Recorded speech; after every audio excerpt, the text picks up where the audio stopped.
જો તમે ઈચ્છો તો બહારના જેવા જ પોંક વડા તમે ઘરે બનાવીને પણ ટ્રાય કરી શકો। નમસ્કાર દર્શક મિત્રો, ખબર છે .com ઉપરથી હું દૃષ્ટિ નાયક આપ સૌનું સ્વાગત કરું છું। દર્શક મિત્રો, આજકાલ શિયાળાની ઋતુ છે, એટલે આ ઋતુમાં તમે જ્યાં જોશો ત્યાં તમને પોંક વડાનો સ્ટોલ તો ચોક્કસ દેખાશે। આ ઋતુમાં લોકો ખૂબ ચાવથી પોંક વડા ખાતા હોય છે અને ખાવાની પણ ખૂબ મજા પડતી હોય છે। હવે બહાર તો આપણે પોંક વડા ખાઈ લઈએ, જોકે પૈસાની વાત કરીએ, કિંમતની વાત કરીએ તો મોંઘા પણ હોય છે।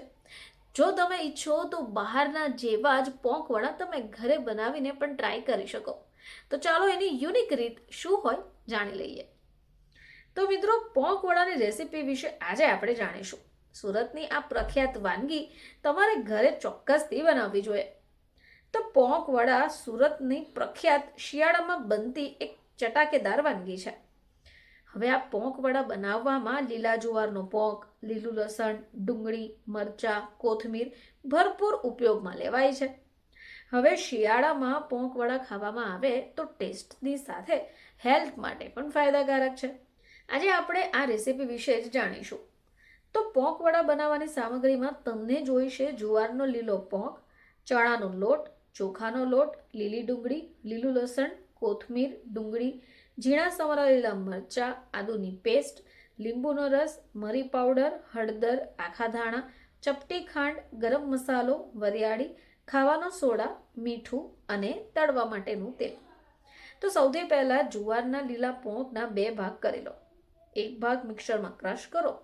હવે મોટા બાઉલમાં જ ક્રશ કરેલો પોંક, આખા પોંક, ચણા, ચોખાનો લોટ, ડુંગળી, લસણ આદુની પેસ્ટ અને બધો જ મસાલો અને છેવટે લીંબુને કાપીને એનો રસ નાખી બરાબર મિક્સ કરી દો।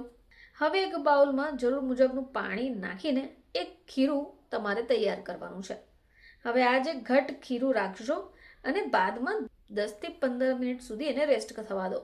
હવે આ ખીરામાં 1 ચમચી તેલ અને ખાવાનો સોડા નાખીને ફેટી કાઢો। હવે એક કડાઈમાં તેલ કાઢીને એને ગરમ થવા મૂકી દો। હાથ કે ચમચી વડે તમારે આ ઘટ ખીરાના નાના નાના વડા તેલમાં નાખવાના છે। આ વડા બ્રાઉન થાય ત્યાં સુધી તળો। પોંક વડા અંદરથી કાચા ન રહી જાય એને માટે હંમેશા મધ્યમ આંચ ઉપર જ તળો। પોંક વડા નાયલોન સેવ, ગ્રીન અને મીઠી ચટણી સાથે સર્વ કરી શકાય। શિયાળાની આ ઋતુમાં પોંક વડા ખૂબ સ્વાદિષ્ટ પણ લાગે છે અને ખાવાની પણ ખૂબ મજા આવે છે। તો મિત્રો, એકવાર આ રીતથી તમે પણ ઘરે પોંક વડાની રેસીપી બનાવીને ટ્રાય કરજો।